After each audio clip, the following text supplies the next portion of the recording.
Article is the easiest way to make sure your space looks beautiful. This direct-to-consumer company combines the curation of a boutique furniture store with the comfort and simplicity of shopping online. Article's team of designers focuses on beautifully crafted pieces, quality material, and durable construction. They take pride in every item they design to ensure that they're giving you a piece that you'll treasure and proudly display in your home for years to come. Article keeps their prices low, meaning you'll save up to 30% over traditional retail prices. So hot, on-trend styles like mid-century, Scandinavian, industrial, and bohemian can be affordable for everyone. Casefile composer Andrew loves the throw and rugs he ordered from Article. The quality of the Scandi-inspired items he ordered was second to none. Combined with Article's easy-to-navigate website and amazing customer care, Andrew will be going straight back to Article next time he needs any home furnishings. Article is offering listeners of Casefile $50 off your first purchase of $100 or more. Go to article.com/casefile and the discount will automatically be applied at checkout. That's article.com/casefile to get $50 off your first purchase of $100 or more.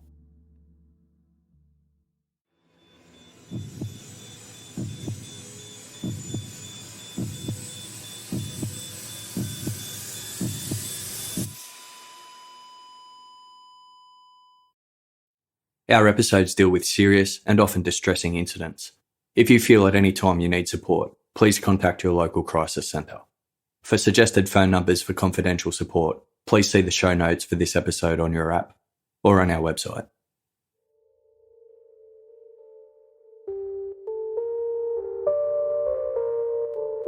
It was around dinner time on Friday, May 21, 2010, when Julie Kibuishi received a text message. "Can you come over tonight at midnight alone? Very upset. Need to talk." Julie typed a reply asking what was the matter. After making her promise that she wouldn't tell anyone, the sender explained that they were hurting due to some bad family crap. A short while later, Julie's cell phone lit up again. "Where are you? Can you come by? I don't want to be up late." It was approaching midnight when Julie pulled up to the Camden Martinique apartments in the Californian city of Costa Mesa. The sprawling residential complex consisted of multiple low-rise buildings interspersed with winding walkways and palm trees. After parking her car, Julie headed towards one of the buildings while texting, "Hey buddy, I am here. I am walking to your place." Then, as she reached the right floor, she messaged her brother, Taka, to let him know she'd arrived safely at her destination. As Julie typed, she heard a strange sound from the other side of an apartment door. It sounded like a person sobbing. Signing off her message to Taka, Julie wrote, "Sam is crying. It's not good."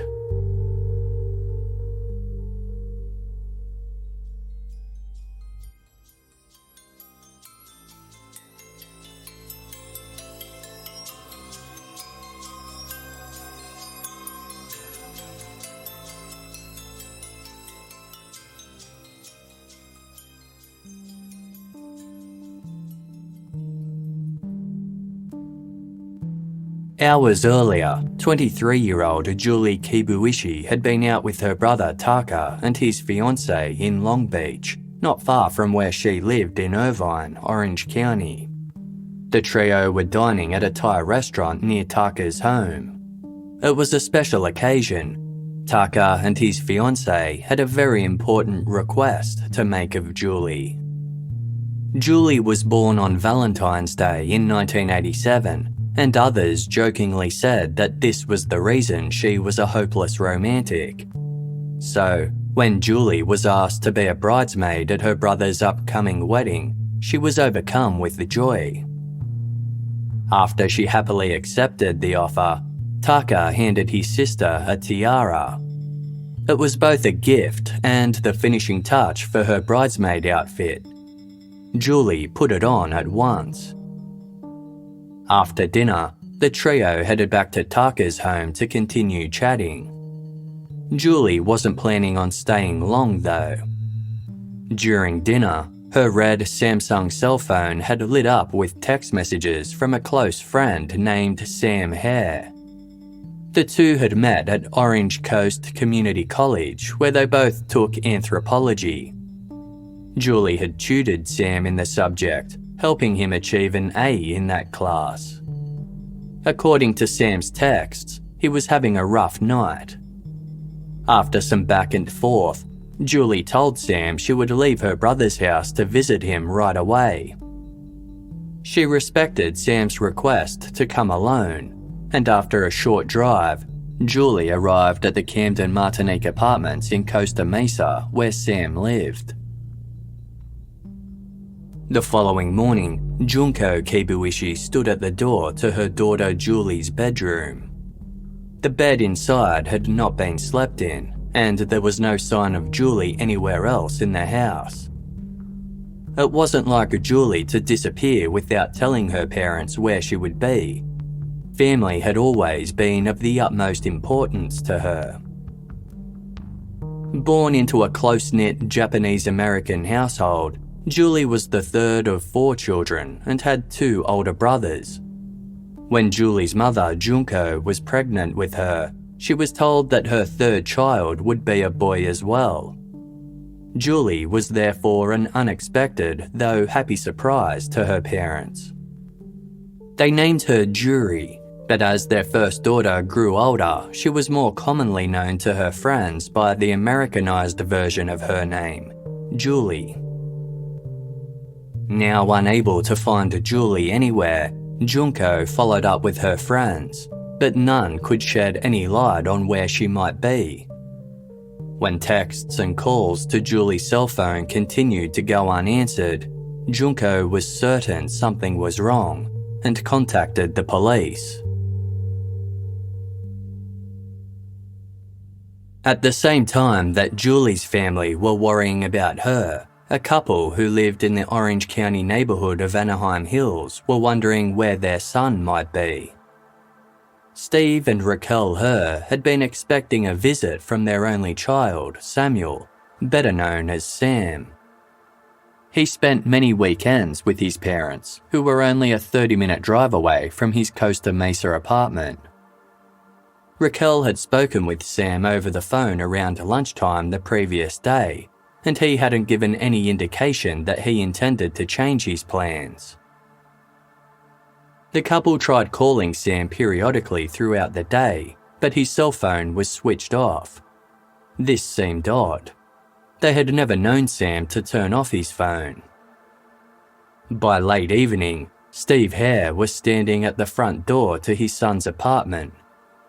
Using a spare key Sam had given him, Steve let himself in to check that everything was all right. The lights were on, but all was quiet. Nothing looked out of place. Sam's apartment was a typical, sparsely furnished bachelor pad. His acoustic guitar was perched in its stand in a lounge. Some blankets were folded up at the end of the sofa, and textbooks sat on a bookcase.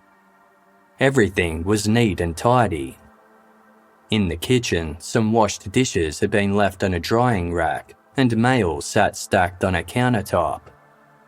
Empty beer bottles were scattered by the barbecue out on the patio.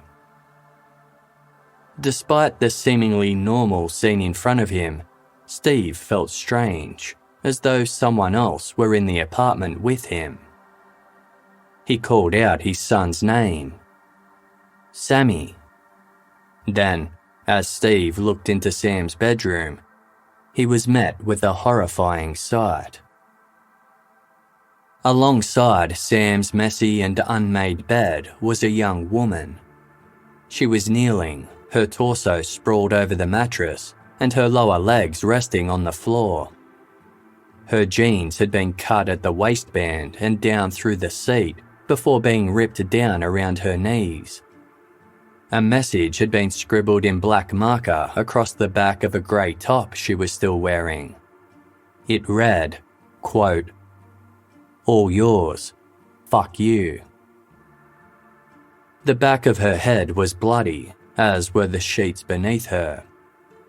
Steve saw what he recognised as a gunshot wound in her scalp. Sitting on top of her head in her long, matted black hair was a tiara. Steve knew without a doubt that the woman was dead. Panicked, he pulled out his cell phone and dialed 911. When the operator answered, he cried out in a distraught voice, "There's a body in my son's apartment." Steve recognised the deceased woman as his son's close friend and anthropology tutor, Julie Kibuishi. He had met Julie before and thought she was a lovely young woman. Noting how well she got on with Sam, Steve later asked his son if there was a romantic connection between them.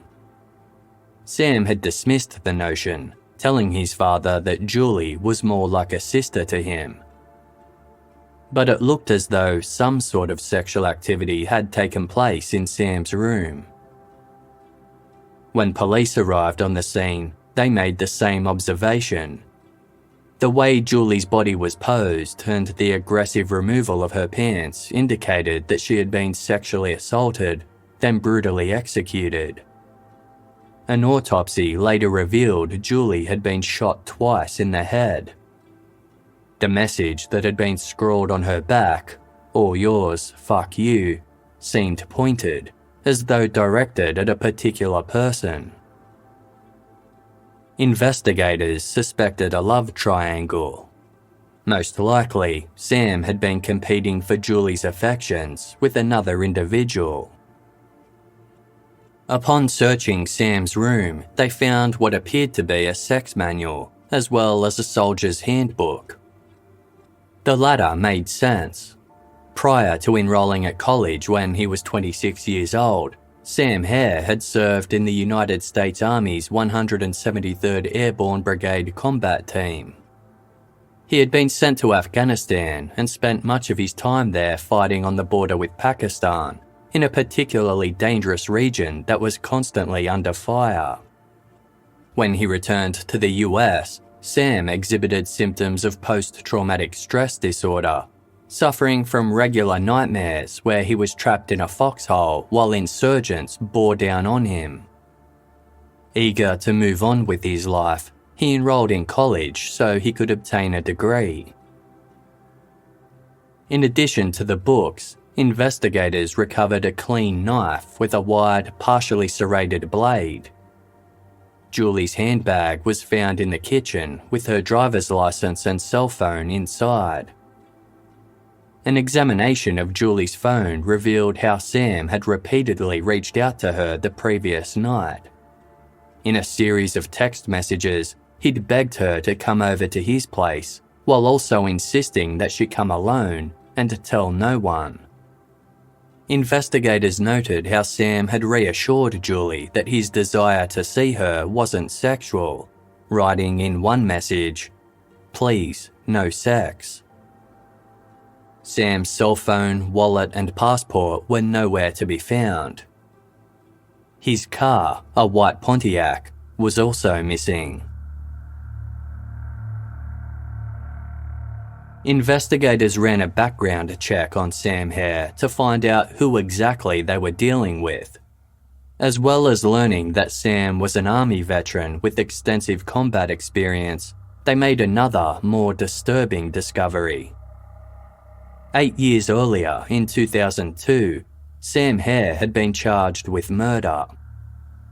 At the time, Sam was 18 years old. He had been friends with another young man named Byron Benito, who had gang affiliations.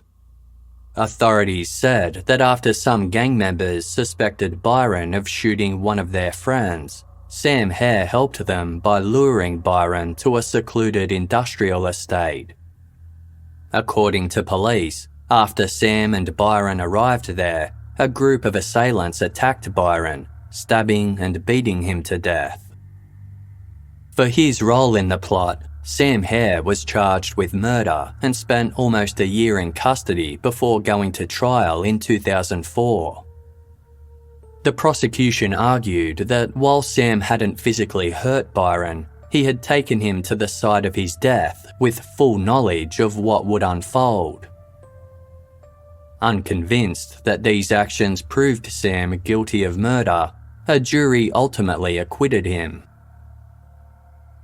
Relieved and determined to start a new life, Sam enlisted in the army and went on to become a decorated veteran.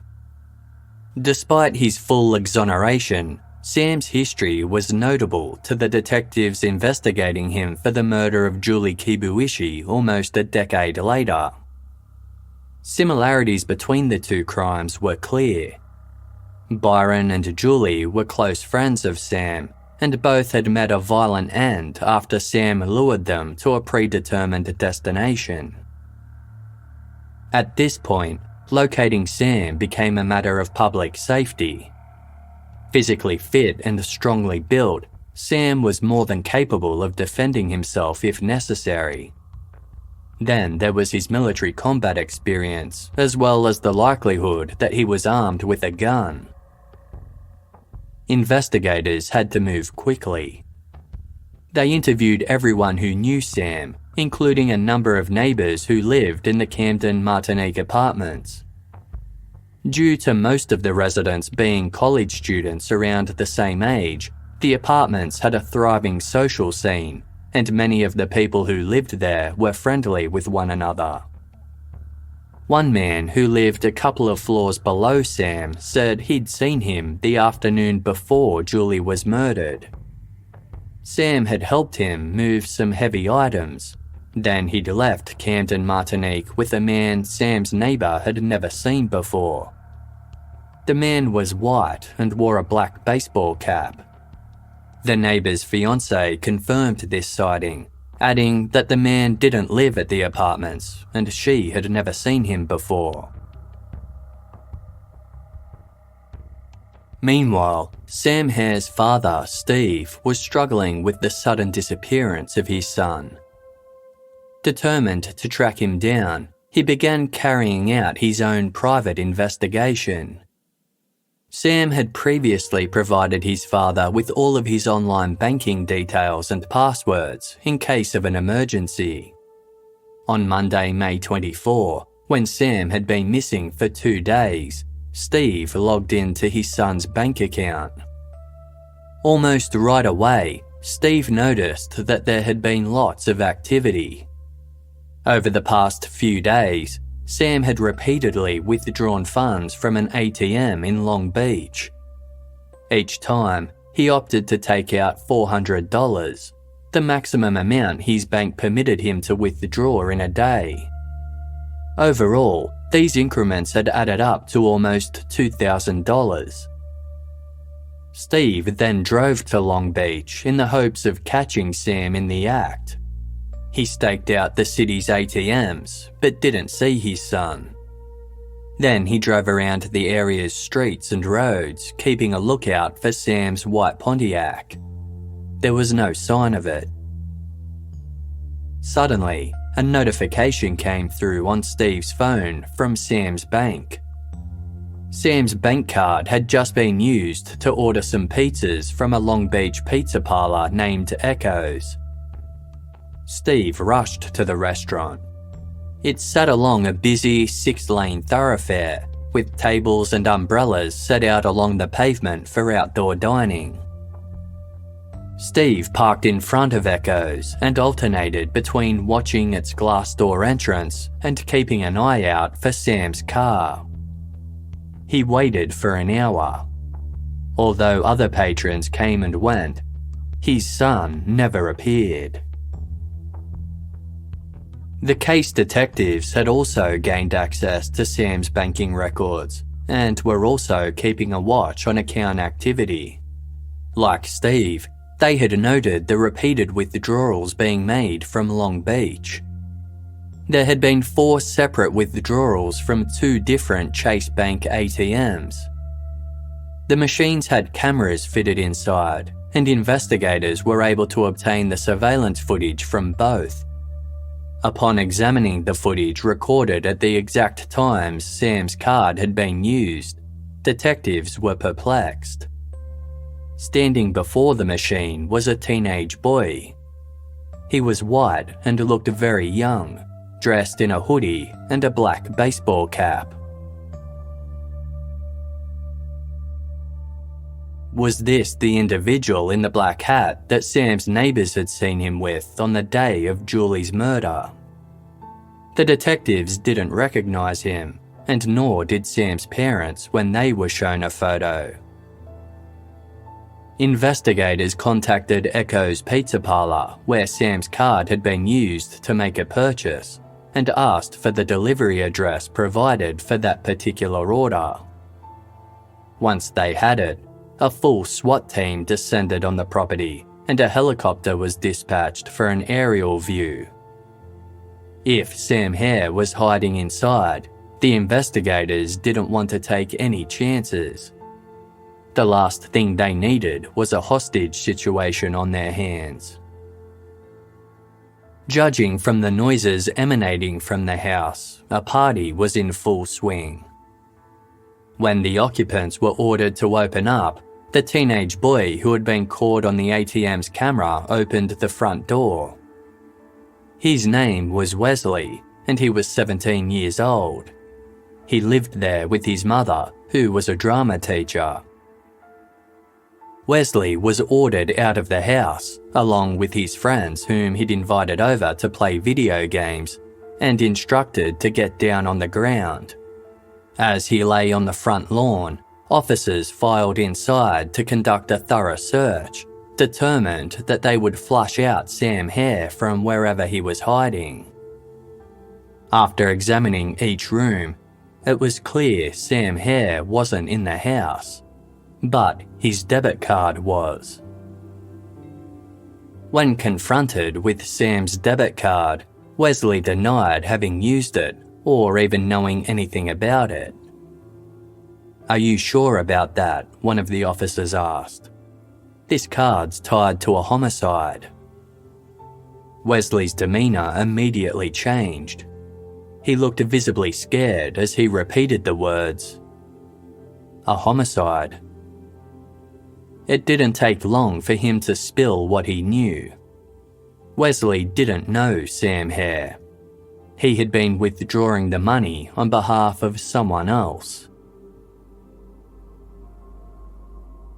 26-year-old Daniel Wozniak lived at the Camden Martinique Apartments, a couple of floors below Sam Herr's residence. He had held a few different jobs here and there, but his true passion was acting. Daniel's performances in community theatre productions had been positively received, and he was currently starring in the lead role in a several-month-long run of the musical Nine at an alternative theatre company in Orange County. He and Sam Herr became friendly after Daniel and his fiancée Rachel Buffett, a fellow aspiring actor, had moved into the complex several months earlier in February. They shared a circle of friends at Camden Martinique and socialised regularly. Daniel was the downstairs neighbour who had mentioned seeing Sam leave with the man in a black baseball cap on the day of Julie Kibuishi's murder. Initially, this had appeared to be a helpful clue in the search for Sam. Now, investigators viewed Daniel's story far more critically. 17-year-old Wesley had since accused Daniel of supplying him with Sam's bank card under the order to drain the account. Was Daniel helping Sam evade authorities? If so, was he aware of what exactly his friend was running from? Detectives called Daniel Wozniak's cell phone seeking an explanation. He answered, but said that he couldn't speak with them that night because he was at his bachelor party. In 2 days' time, on Friday, May 28, Daniel was getting married, and he had gone out to a Japanese restaurant with a few friends to celebrate. Investigators didn't care, With Sam Herr still a threat to the public, they needed to speak with Daniel right away. Detective Jose Morales approached the beige single-story building that housed Tsunami Sushi.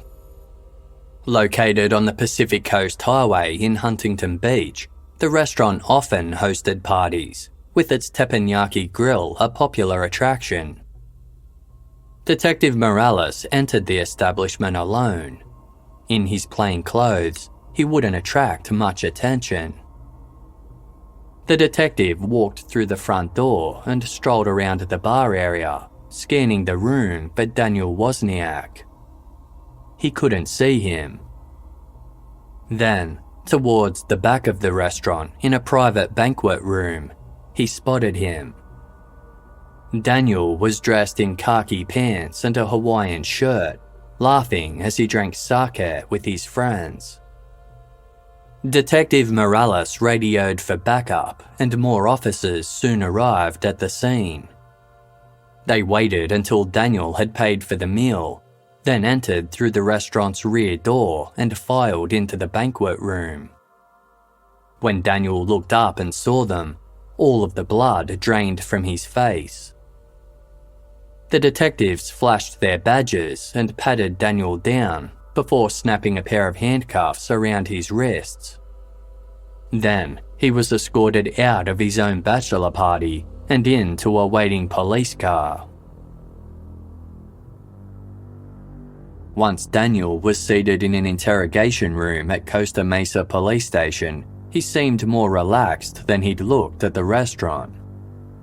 Before questioning began, Daniel assured the interviewing detectives, "I'm going to tell you everything. I'm sick of covering for Sam." He said he knew nothing about Julie Kibuishi's murder, but had been duped into helping supply funds for Sam Herr's escape. He also admitted that the man in the black baseball cap had never existed. He had invented him to cover up for himself. Daniel explained that Sam had called him the previous Friday morning, hours before he later attacked and killed Julie Kibuishi. Sam had offered to pay Daniel if he helped him out with the scheme. He was planning to drain his own bank account using a third party, and then intended to file a claim that his debit card had been stolen. His bank would have to refund what had been taken, and he'd get double the payout. The offer was tempting. Daniel and his fiancée Rachel had little money. The community theatre shows they loved performing paid nothing, and they both worked odd jobs to get by. Somehow, they'd wound up severely in debt and months behind on their rent. What Sam was suggesting was illegal, but Daniel desperately wanted some cash. He agreed to participate, and Sam said he would stay clear of the ATMs being used to make withdrawals.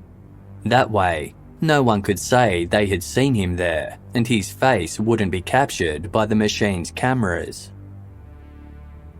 Daniel asked his teenage friend Wesley, whom he'd met through their shared interest in theatre, to make the withdrawals. Daniel told Wesley he was working for a bail bonds agent and that the card belonged to one of the agent's clients who had gone on the run after posting bail. He wanted Wesley's help to drain the client's account and had shown the teenager how to use the card and withdraw funds in $400 increments. He'd said it was vital that Wesley always wear a hat and sunglasses when he was at the ATM. Because Wesley was underage, Daniel believed he was less likely to get in trouble if he was caught. Daniel insisted that he had no idea where Sam Herr was now. Setting the credit fraud story aside, the interrogators changed the subject back to Julie Kibuishi. Did Daniel know anything about her murder?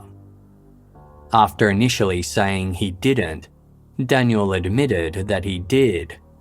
Sam had told him all about it. On the evening of Friday, May 21, Daniel and his fiancée Rachel had performed on stage in the community theatre musical they were both in, before returning home for a quiet night watching TV on the couch. The next morning, Daniel was woken by a steady knocking at his front door. He opened it and saw Sam Herr standing outside, looking nervous. When Daniel asked if everything was all right, Sam replied, "Not good. We're in trouble." Sam begged Daniel to get him out of Costa Mesa and handed over his laptop for safekeeping. Daniel told detectives where they could find the device in his apartment. The two got into Sam's white Pontiac, with Daniel behind the wheel. As they headed southbound down the Interstate 405 freeway, Sam suddenly made an admission. "There's a body in my apartment. I shot somebody. I was not happy about it. It was a fit of rage, and honestly, she had it coming."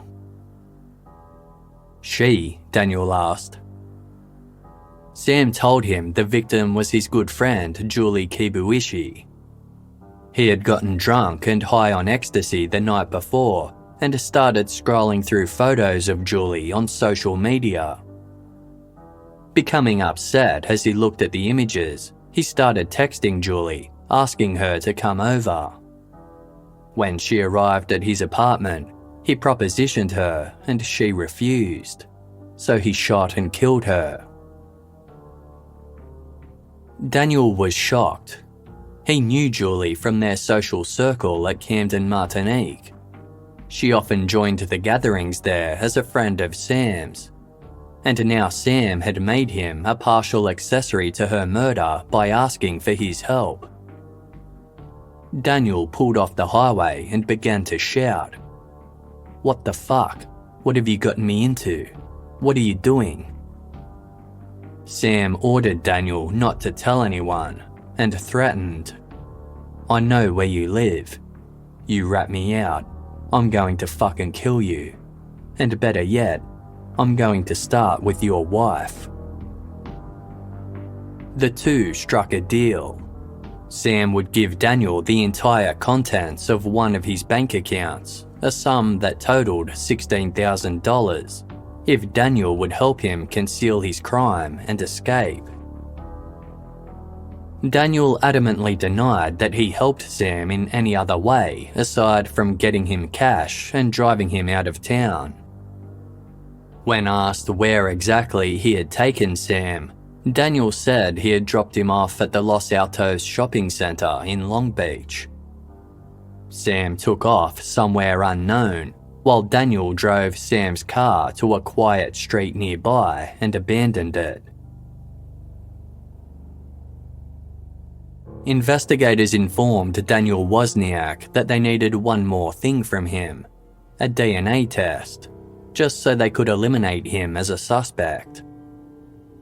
Although Daniel was happy to oblige and allowed a detective to swab his mouth, he suddenly added another new detail to his story. He had been in Sam's apartment on the afternoon of Friday, May 21. He'd only gone in there briefly to use the bathroom, and he might have also quickly ducked out to the patio. If the detectives found his DNA in those locations, that was the reason why. With Daniel now admitting to visiting Sam's apartment on the day of Julie Kibuishi's murder, the detectives began to push harder. Had he assisted Sam in cleaning up the crime scene? Was there a chance he had seen Julie's body? Did Sam tell him what he'd done with the murder weapon? Daniel answered no to every question, his tone growing louder and increasingly belligerent each time. Having cooperated with investigators every step of the way, Daniel seemed confident that he would be allowed to go home. He stood up, as did the detectives. But his latest admission meant he was now being charged with accessory to murder after the fact. When the detectives informed Daniel that he wouldn't be going anywhere, shock washed over his face. Suddenly growing panicked, he blurted out, "I will talk to you about anything if it gets me to my wedding on Friday. That's what I will promise." He repeated his earlier claims, but continued to deny having seen Julie's body in Sam's apartment. The detectives kept pushing. Eventually, Daniel yelled in a dramatic and booming voice, "I don't know what else you want me to say. I don't know. I don't know." He hovered his hand briefly in front of his face as though shaken, then anxiously began running it through his hair. One of the detectives calmly replied, "Tell us the truth. You're not that good of an actor." After shaking his head for several moments, Daniel finally declared, "Yes, I saw the goddamn body. Is that what you want to hear?" He explained that Sam hadn't actually confessed to him in the car. Instead, he had told Daniel about the murder while they were still at Camden, Martinique. Sam had asked him for help cleaning up the crime scene, so Daniel followed Sam to his apartment. Upon entering the bedroom, he saw Julie's body lying by the bed. Moving in for a closer look, he leaned over Julie and examined her. When asked, "What did you see?" Daniel replied, "Saw 2 gunshots in her head." Daniel Wozniak was taken to a holding cell. Although he had hoped police would release him in time to attend his wedding, there was no way they were allowing an accessory to murder to walk free. By now, it was Thursday, May 27, and he'd been in custody since late the previous night. He was supposed to be getting married the following day. Inside his cell, Daniel had access to a telephone. He placed a call to his fiancée, 22-year-old Rachel Buffett. Rachel hadn't had much sleep the night before. A detective had visited her at home to let her know Daniel was being interviewed and asked her to answer some questions as well. Rachel agreed to accompany him to the station and was released within a couple of hours. Realizing how serious the situation was, she had driven to her parents' house to let them know that the wedding wouldn't be going ahead. Then she paid her future in-laws a visit, informing them that Daniel had been arrested. When her cell phone rang a little while later, she had pulled in at a gas station. "Hi, baby," Daniel greeted her in a flat voice.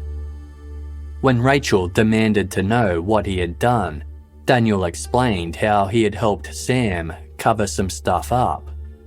He said he had also helped Sam acquire some, quote, hardcore ecstasy, which Sam had been high on when he murdered Julie. Daniel knew his actions were wrong, but said they needed the money. Rachel reprimanded Daniel, telling him, "We never need money. We need to be good people and to just have each other." Then she added something else.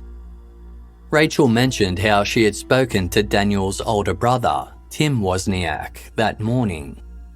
She'd bumped into him when she was leaving Daniel's parents' house and told him how Daniel had been arrested. Upon hearing this, Tim seemed agitated and started fiddling with his cell phone. He blurted out something about having evidence. Realizing the significance of this statement, Rachel told Daniel that she was planning to report it to the detectives investigating the case as soon as possible. Daniel was silent for a moment before stating, "Then I'm doomed." At midday, One of the detectives who had spent the previous night grilling Daniel Wozniak received a phone call. It was from the jailer who was currently watching over Daniel in custody. Apparently, Daniel wanted to speak with investigators again. The detective made his way to the holding cell where Daniel Wozniak was being held. Daniel looked distraught and nervous. He had draped a blanket over his head and shoulders, which added to his bereft appearance. Without hesitation, he told the detective, "I need to talk to you about something." Once again, Daniel was escorted to an interrogation room where he was read his rights, but this time he waived them. Staring directly at the detective, Daniel said, "I'm crazy, and I did it."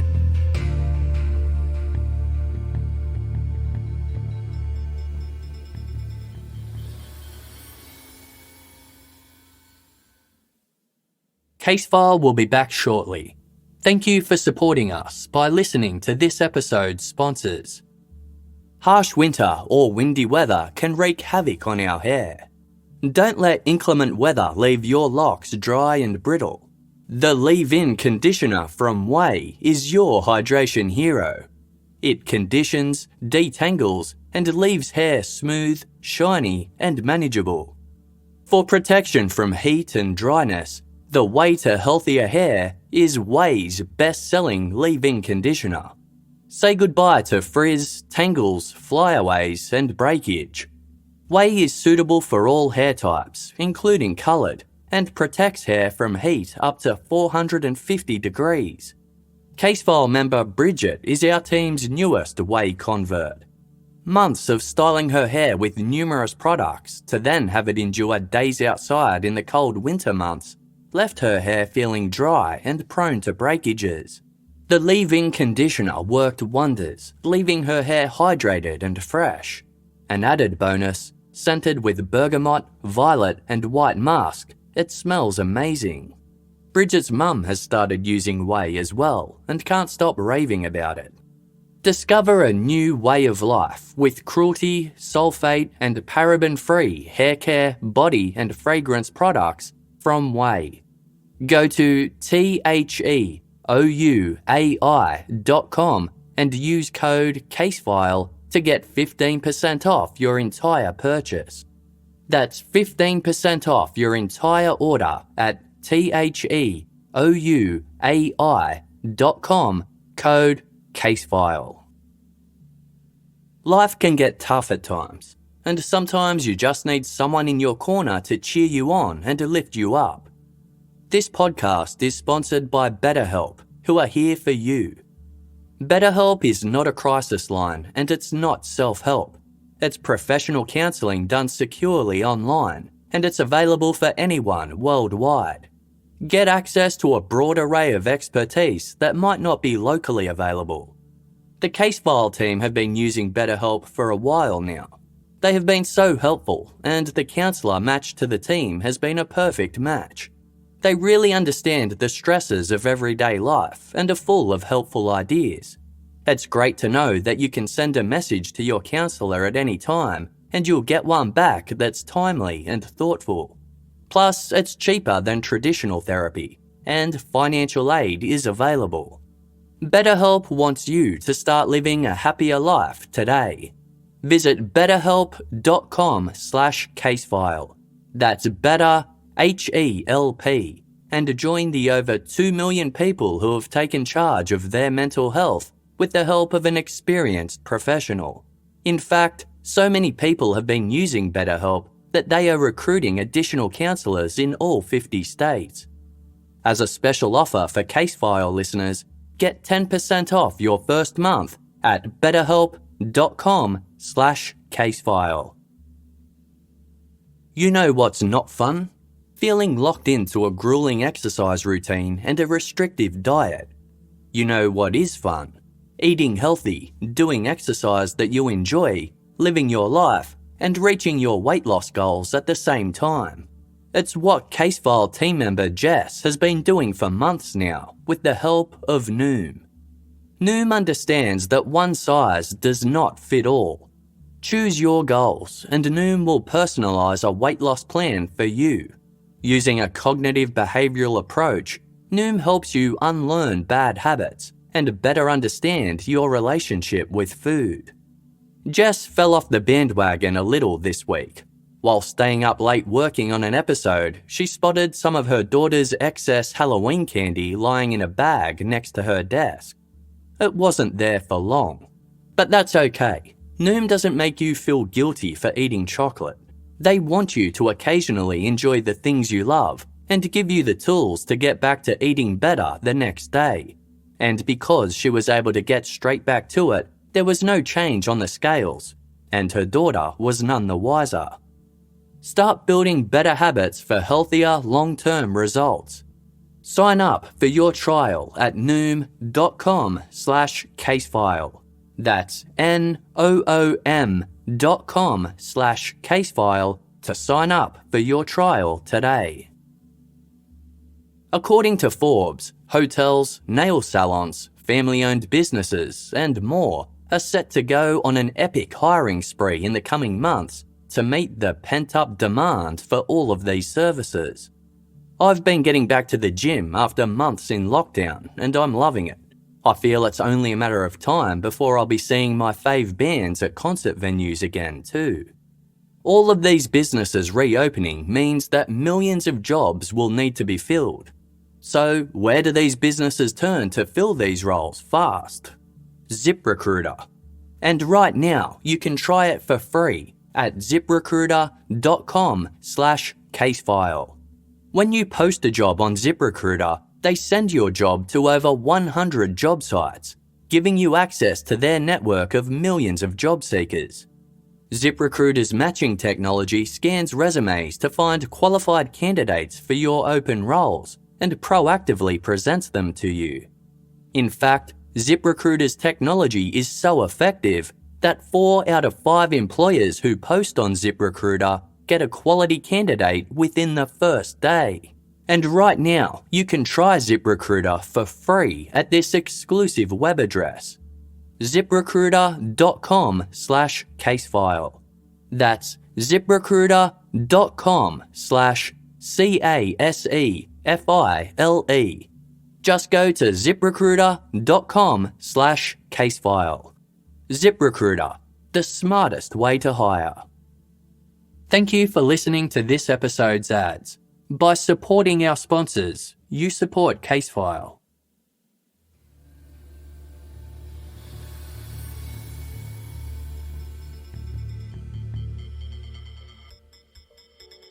Almost 2 weeks earlier, on Saturday, May 15, Daniel Wozniak had been arrested in Costa Mesa for driving while under the influence.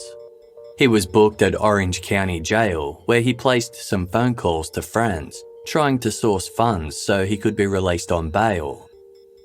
Money was an issue for Daniel. He had 2 bank accounts, both of which were overdrawn, and owed a couple of months' rent to his and Rachel's landlord. Now, he was only going to be in more trouble, with bail required and a criminal charge to defend. One of Daniel's friends tried to help him find the cash by phoning other acquaintances who might be willing to contribute some bail money. He got in touch with Daniel's neighbour, Sam Herr, and asked if he'd be willing to assist. Sam refused. Although he had about $62,000 thanks to his meticulous saving of his combat pay, he wasn't that close to Daniel and didn't want to get mixed up in his criminal charges. Daniel had to spend a night in custody, but managed to scrape together enough to pay his bail and was released the next day. That one night behind bars had been enough, he subsequently told his friends. He never wanted to go back there again. When he bumped into Sam Herr at one of Camden Martinique's jacuzzis, he shared his experience with him, complaining about how awful jail had been. Sam was incredulous. He had spent more than a year in LA County Men's Jail while awaiting trial for murder when he was 18 years old. One night was nothing. "I know all about being in jail," he told Daniel, before explaining how he had been charged in relation to a friend's homicide. It was the first Daniel had heard about Sam's past before he became a soldier and college student. Around the same time, Sam learned that Daniel and Rachel were behind on their rent and facing eviction. He offered to help pay what they owed. Although he didn't want to be responsible for Daniel's bail money, rent was a different matter. He took Daniel to a nearby ATM to withdraw some cash. As he punched in his PIN number and his account's total balance flashed on the screen, Daniel watched closely.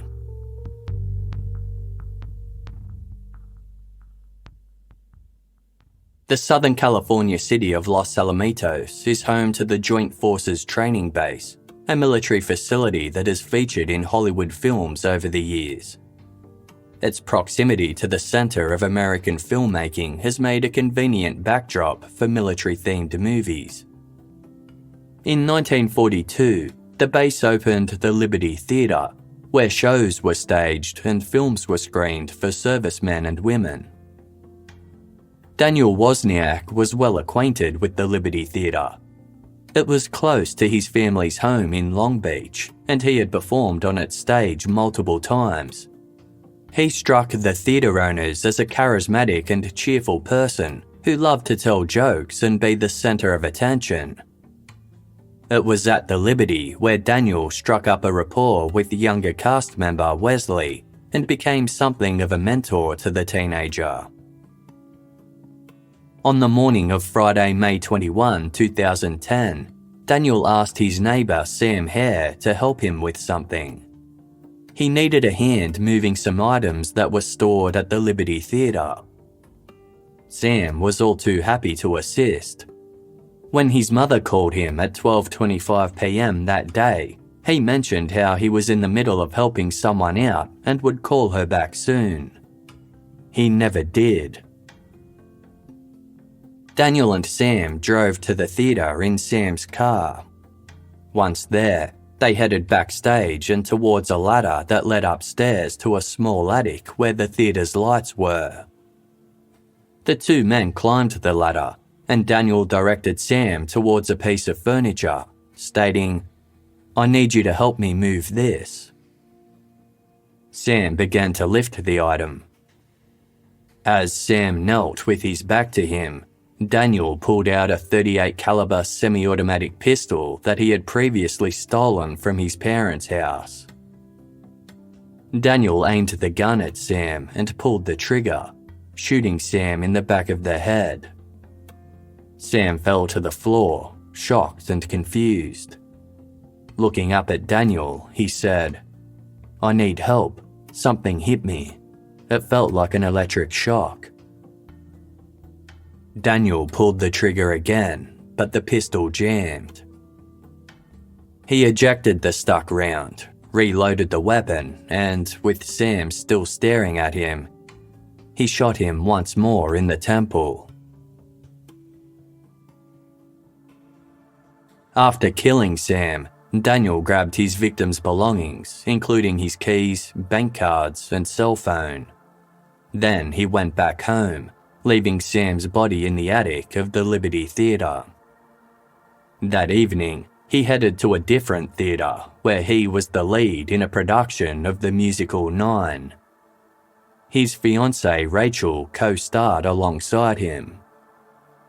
One reviewer had previously described Daniel's performance as the best thing about the show, but that night he seemed slightly less polished than usual. Sometimes he paused before delivering lines, causing other cast and crew members to worry that he might have forgotten them. While backstage, Daniel used Sam's cell phone to text Julie Kibuishi. Pretending to be Sam, he wrote, "Can you come over tonight at midnight alone? Very upset. Need to talk." Seemingly wanting to reassure Julie that Sam's motivations were pure, he twice clarified that he wasn't asking her over to have sex. Julie, who was replying in between having a meal with her brother and his fiancée, seemed to find this suggestion absurd, writing, "LOL, Sam, we are like brother and sis. No sex." She agreed to come over to Sam's apartment at midnight by herself. After the performance concluded, Daniel headed home and waited. Sitting on the couch with his fiancée Rachel, he watched a film and then some light-hearted television. At close to midnight, he tucked a blanket over Rachel, who was dozing, snuck out of their apartment and headed upstairs to Sam's. He claims he was standing outside the front door when Julie Kibuishi arrived, concerned about her seemingly distraught friend. Daniel explained that he was worried too. Sam had just called him upset and said he was going through some stuff. "Me too," said Julie. Daniel told her he had a spare key and suggested they go into Sam's apartment together to check he was all right. The two walked inside. Daniel directed Julie to Sam's bedroom, asking, "Oh, by the way, did you see this in Sam's bed?" As Julie leaned over to see what Daniel was talking about, he pulled out the pistol and shot her in the back of the head, just as he had done with Sam. After firing twice, Daniel posed Julie's lifeless body by ripping her jeans and scribbling a crude message on her back. He wanted it to look as though there had been a sexual assault. The following morning, Daniel headed back to the Liberty Theatre where Sam's body still lay in the attic. He cut Sam's clothes off with a pair of scissors. Then, using a saw and hatchet that he had borrowed from his fiancée's brother, Daniel removed Sam's head, one of his hands, and one of his forearms, which was tattooed. Daniel hoped that removing these body parts would prevent the remains from being identified. As he dismembered his former friend, Daniel began to laugh aloud to himself. He couldn't quite believe what he was doing. Interviewing detectives were unsurprised by Daniel Wozniak's chilling confession.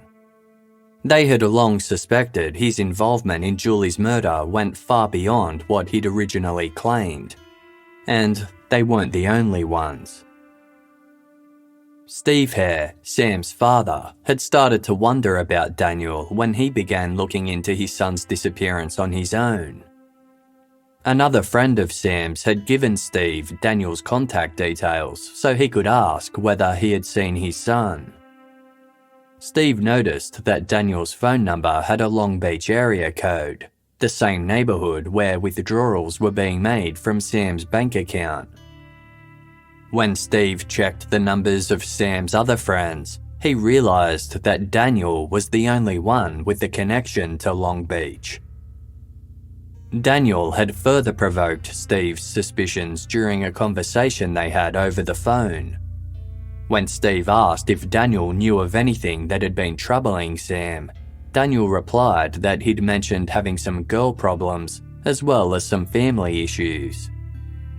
The latter raised a huge red flag for Steve.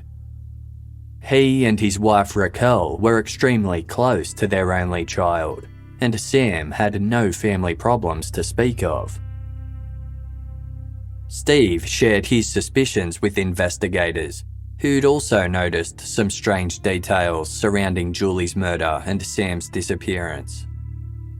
Although the crime scene suggested Julie had been raped and her killing was sexually motivated, her autopsy revealed no evidence of a sexual assault.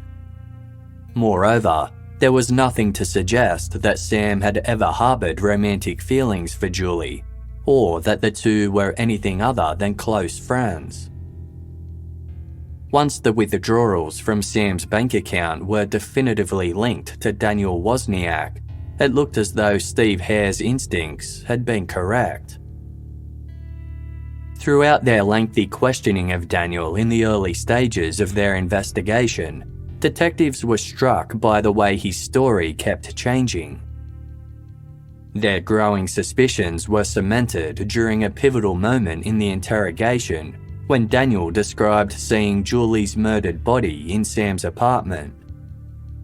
In an attempt to coax information from him, the detectives had lied, telling him that the results of his DNA swab were back already. His genetic material was found on Julie's body. Trying to explain this away, Daniel detailed how he had leaned over Julie while in Sam's apartment. Perhaps his DNA had fallen onto her. When asked to describe what he saw when he looked at Julie, Daniel said there were 2 gunshot wounds in her head. But only one wound was visible. Steve Herr and even the seasoned investigators who had attended the crime scene all thought that Julie was shot once, until her autopsy result came through. It was only possible for Daniel to know she had been shot twice if he was somehow involved in her murder.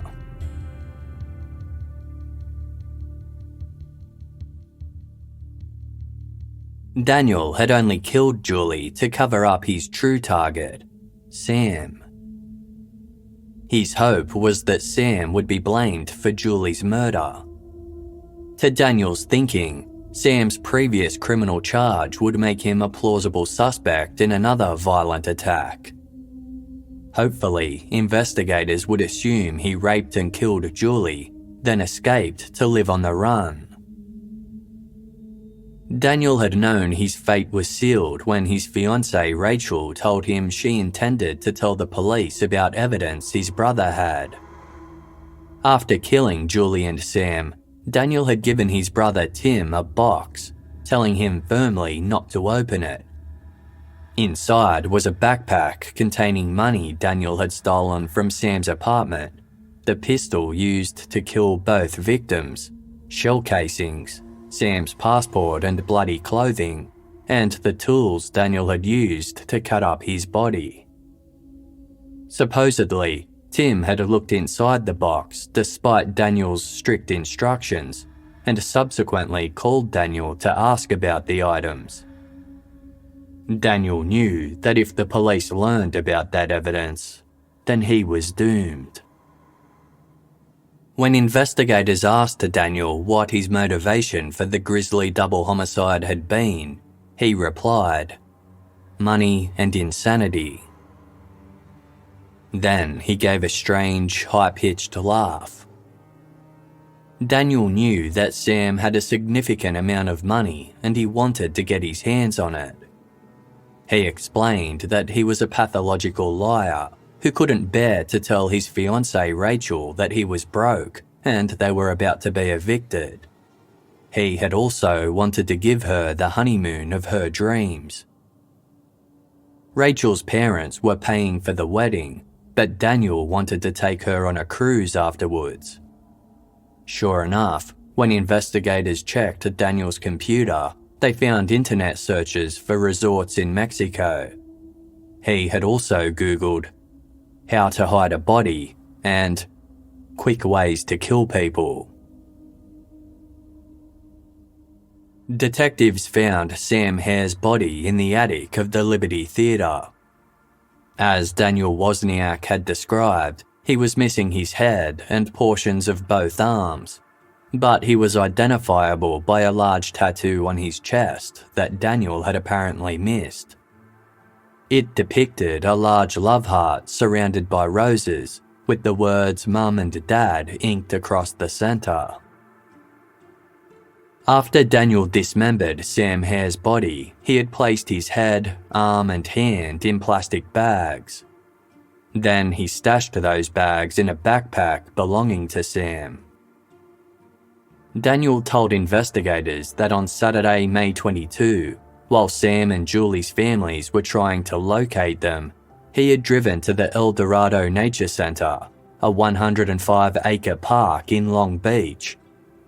He dug shallow holes in several locations, then placed the plastic bags containing Sam's body parts in separate holes. Daniel covered each one with loose dirt and leaves before leaving to get ready for a social event he was attending that night. The musical he was starring in was wrapping up the next day, so the cast were all celebrating with a party. Search teams headed out to the El Dorado Nature Center on Friday, May 28. The park was split up into quadrants, with each team covering a different area. By the end of the day, police had recovered Sam's forearm and hand. The following day, Saturday, May 29, would have been Sam Herr's 27th birthday. On what should have been a day of celebration, his father Steve found himself in the position of having to pray that his son's head, the final piece of his body, would be found and brought home for burial. Steve's prayer was answered, with searchers locating Sam's head before the day was out. Steve and his wife Raquel had never believed for a moment that their son had killed Julie Kibuishi. From the beginning, they had been certain that he was the victim of a crime, not a perpetrator. Although Steve already suspected his son was dead, having his worst fear confirmed was devastating.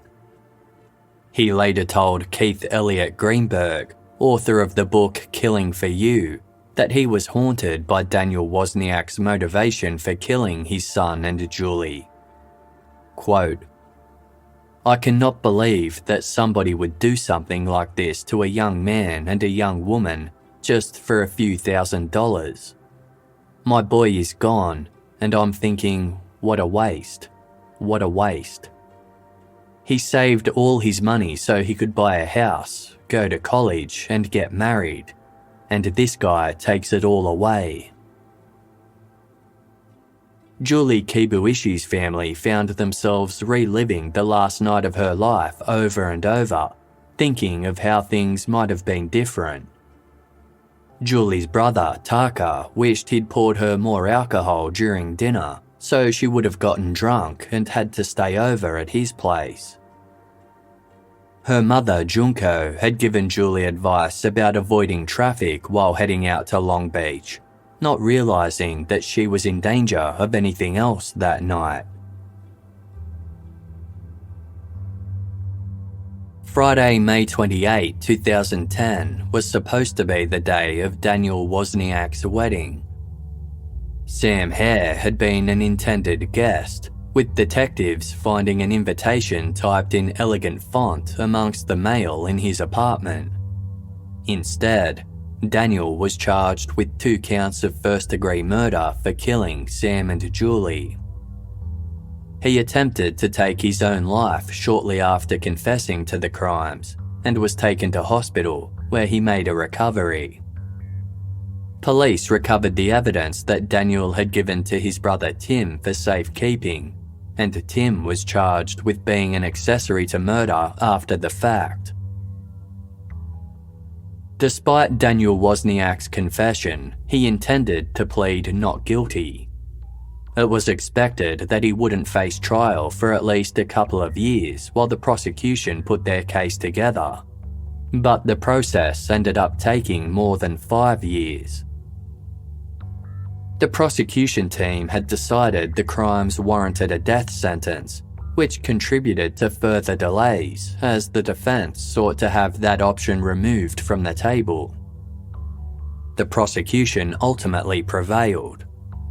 Daniel Wozniak's trial would proceed as a death penalty case. The trial finally began on December 9, 2015.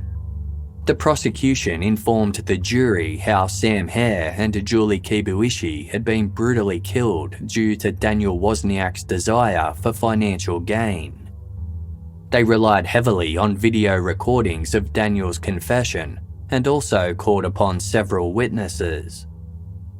One of these was Sam Herr's father, Steve, who had to describe to the court how he had gone to his son's apartment to check on him, only to discover Julie Kibuishi's murdered body inside. Prosecutor Matt Murphy said the double homicide was as ruthless as a murder gets. It's as cold-blooded as a murder gets. It's as unnecessary as a murder gets. The defense had no opening argument and called no witnesses to the stand. Within 5 days, the jury had retired to consider their verdict. It didn't take long. For 2 counts of murder in the first degree, they found Daniel Wozniak guilty. They also had to carefully consider his sentencing. Death penalty cases were rare in Orange County, only being sought by prosecutors in about 4% of eligible cases. The defense insisted that their client wasn't the worst kind of murderer and deserved a chance for redemption.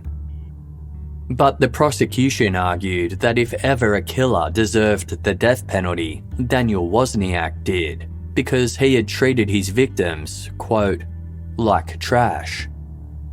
Addressing the jury directly, Matt Murphy asked, "Are they?"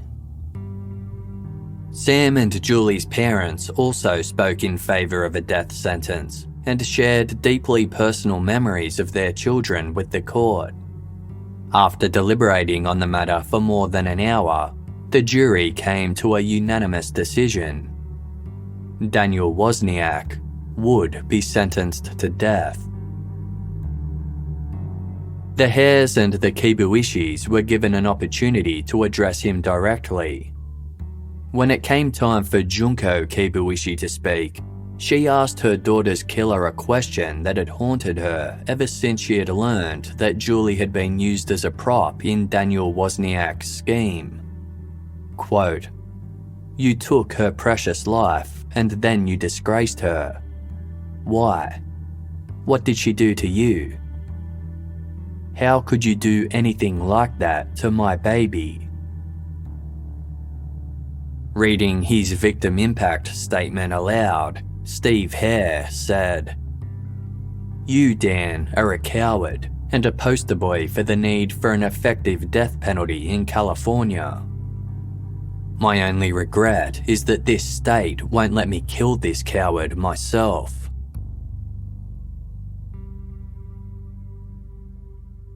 Although Daniel Wozniak was the only individual convicted of killing Sam Herr and Julie Kibuishi, investigators and the victims' families were certain he hadn't acted entirely alone. Both Daniel's brother Tim and his fiancée Rachel Buffett were charged with being accessories to murder after the fact, but some were convinced that their involvement with the crimes went above and beyond that. Like Daniel, Rachel Buffett was an aspiring actor who performed in community theatre productions. To earn money, she'd played the part of Ariel from The Little Mermaid at the Disneyland theme park in Anaheim. Rachel's small frame and wide blue eyes meant she was perfectly suited for the role of a Disney princess. But those who were close to the couple hadn't seen it as a fairy tale romance. They claimed that Daniel had changed after meeting Rachel. He dropped out of college and his relationship with his family became strained after his parents caught him stealing money. Nevertheless, it was clear that he was crazy about Rachel. It seemed to outsiders as though she called the shots and Daniel would do anything to make her happy. Detectives had taken Rachel in for questioning almost immediately after first arresting Daniel. They were suspicious of the way she'd initially repeated his story about seeing Sam Herr leave the apartment building with a man in a black baseball cap. Rachel had said that she didn't recognize the man, implying she had seen him with her own eyes, despite Daniel now admitting he had made the man up. When queried about her earlier claim, Rachel amended her story to say that Daniel had merely told her about the individual he supposedly saw Sam with, and trusting him, she repeated his version of events verbatim. Rachel adamantly denied knowing that she and Daniel were in financial trouble, insisting that he kept that information from her. But investigators learned that the couple had already been evicted from another apartment building they lived in previously and had been notified that they faced eviction from Camden, Martinique. It seemed highly unlikely that Rachel hadn't realised they weren't paying their bills. A witness named Chris also shed more light on the matter. He was a jazz singer who met Daniel and Rachel through mutual friends just a few weeks before the murders. Daniel had told Chris that he was broke and asked to borrow $3,000. Chris agreed to lend him $2,000, but said he'd need to be repaid by Friday, May 21. When that date rolled around, Chris headed over to the couple's apartment to collect his money. Daniel and Rachel were both there, as was their neighbour, Sam Herr. After about 10 minutes, Daniel and Sam left together, with Daniel promising he'd pay Chris when he returned. Chris waited at the apartment for several hours, privately wondering what was taking Daniel so long. He chatted with Rachel while she sat at the computer and looked for jobs on Craigslist. Finally, Daniel reappeared by himself. He handed Chris a wad of cash that he said was $400 and promised to repay the rest soon. Chris noticed that Rachel was glaring at Daniel.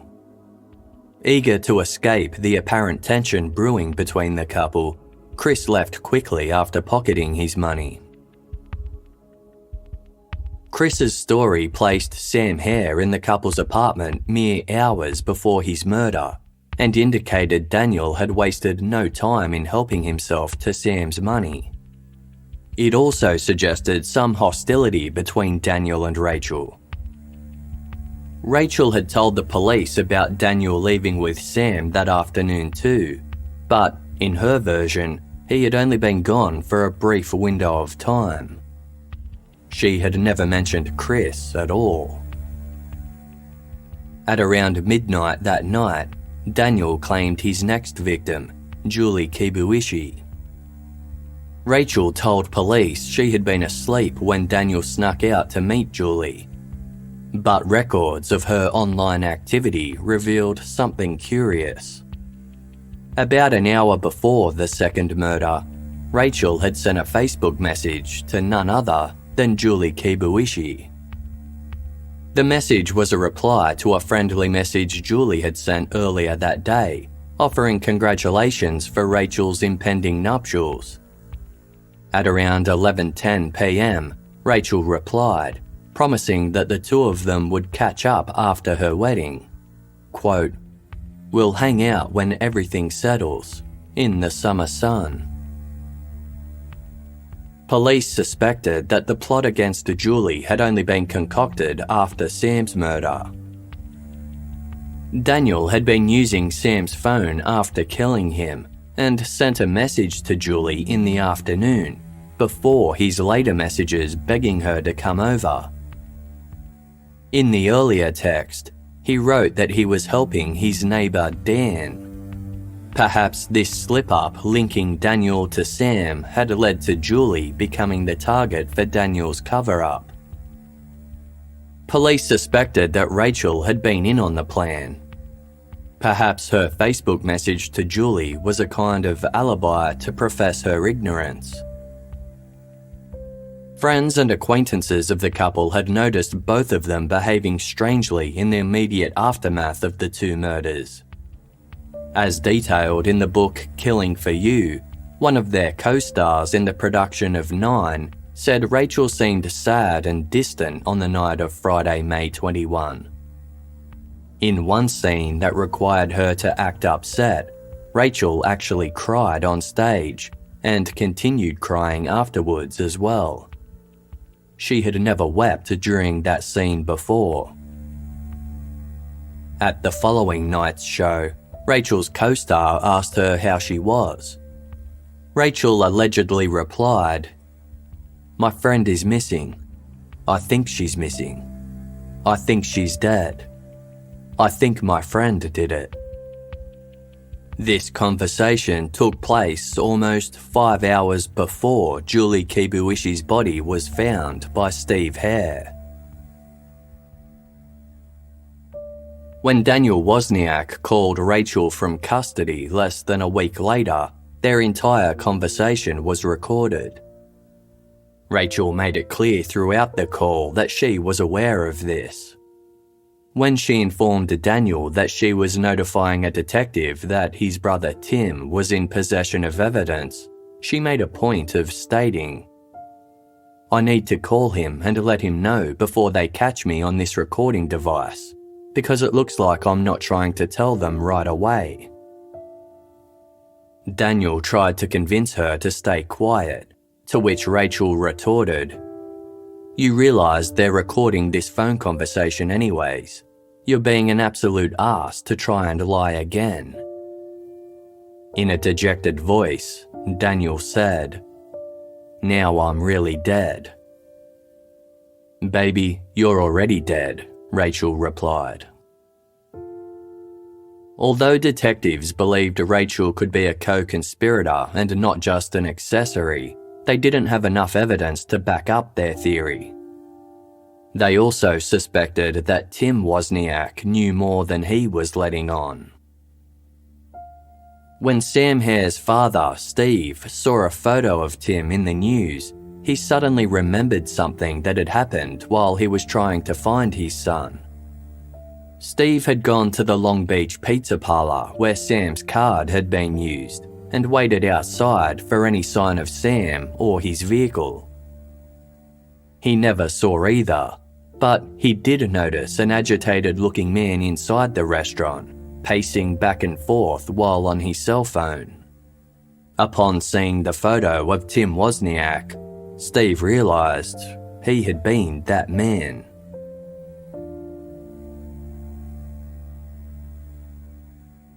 Prosecutors didn't want to proceed with Tim Wozniak or Rachel Buffett's charges until Daniel's trial was done.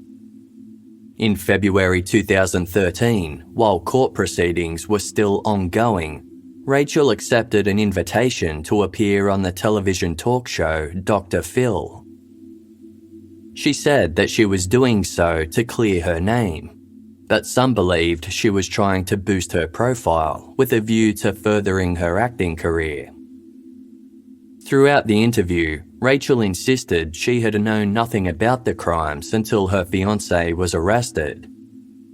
When confronted with the fact that she had told the same story as Daniel about seeing a suspicious individual in a black hat, she insisted she was only guilty of trusting Daniel. Rachel told host Phil McGraw and the studio audience that Daniel had been a pathological liar with secrets she had known nothing about. Discussing the impact of the double homicide, Rachel stated, "It's absolutely horrific, but I know I'm not the main victim. Sam and Julie were the main victims. And then, I think even secondary would be their families. I'm after all of that. I realised that." Steve Herr was seated amongst the studio audience and given the opportunity to address Rachel directly. He was horrified by her decision to appear on national television and told her as much. Quote, "I was aghast when I get a call saying you're going on TV. My son is dead. He was cut up into pieces, and you come on here and go on the TV stations. Poor me. That offends me." Rachel told Steve she understood his feelings, but denied presenting herself as a victim, pointing out that she hadn't gone to Hollywood in an attempt to sell her story. "Not yet," Steve replied. After Daniel Wozniak was convicted, prosecutors finally proceeded with taking Rachel Buffett to court on 2 felony charges of accessory to murder after the fact. They accused her of lying to and misleading investigators about what Daniel had done and what exactly she knew. Rachel contested the charges, but in November 2018, a jury found her guilty. She was sentenced to 2 years and 8 months in Orange County Jail, with credit for time she had already served while awaiting her trial. The final 6 months would be served on probation. Once again, the victims' families were given the chance to address the court. Steve Herr, who was convinced Rachel's involvement went above what she was charged with, stated, "Rachel knew exactly what she was doing. She could have saved us 8 years and 6 months of grief." Julie Kibuishi's mother, Junko, asked Rachel directly, "All these years, have you shown remorse?" "No. None." Daniel Wozniak's brother, Tim, had also been charged as an accessory after the fact for holding onto the murder weapon and other crucial evidence that Daniel had given him. He struck a plea deal with prosecutors, pleading guilty in exchange for a sentence of 10 days in jail that had already been served and probation. He was also required to enroll and participate in an anger management program. Although prosecutors were determined that Daniel Wozniak received the death penalty, it is uncertain whether this sentence will ever be carried out. In 2006, the state of California placed a moratorium on capital punishment after a federal court ruled that a 3-drug lethal injection may cause inhumane suffering. In the years since, the matter has been pursued at both state and federal levels, but the moratorium remains. In 2019, California Governor Gavin Newsom signed an executive order granting all death penalty inmates a reprieve. More than 700 individuals technically remain on death row throughout the state, despite the indefinite pause on executions. In July 2021, news broke that Daniel Wozniak had been transferred out of death row in San Quentin State Prison and was now serving his sentence at Salinas Valley, a lower security facility. The transfer was made as part of a pilot program by California's Department of Corrections and Rehabilitation. Steve Herr wasn't officially notified of the relocation. He learned of it from a blogger who remains in regular contact with Daniel. Speaking to the Orange County Register, Steve described the decision as a kick in the stomach. Quote, "It would have been good for them to at least warn me. If I could, I would kill him myself, but that won't happen, so I want the harshest punishment possible." Due to his service in the United States Army, Sam Herr received a military funeral with full honours and was laid to rest at Riverside National Cemetery. Steve and Raquel Herr visit their son's gravesite every week. Sam was known to be the life of the party, someone who was always smiling and laughing. He was also quick to stand up for what he believed was right. When friends heard that he had been murdered, they knew that whoever had attacked him must have done so from behind. They wouldn't have stood a chance if they tackled Sam front on. But those who were close to Sam also knew his softer side. When Julie Kibuishi told her mother about Sam, she described him as a big teddy bear. As well as being an aspiring fashion designer, Julie Kibuishi was a talented dancer. It was a hobby she had picked up at the age of 5, and she went on to pursue it as a student at Orange County School of the Arts. One of her teachers later said that dancing and music were deeply spiritual for Julie. Her performances were described with the same adjectives that people used to describe her personality: fun, bright, and vivacious.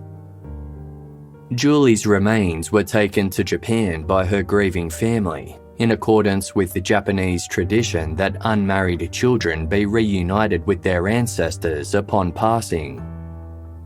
Prior to departing, her family asked the police if they could have the tiara she was wearing on the night she was killed. Her brother Taka had given it to her hours beforehand, after asking her to be a bridesmaid at his wedding. Julie was so excited that she put the tiara on right away and wore it for the rest of the night. The precious memento was cremated with her body. A replica of the tiara is displayed in Junko Kibuishi's bedroom, alongside an urn that contains some of her daughter's ashes.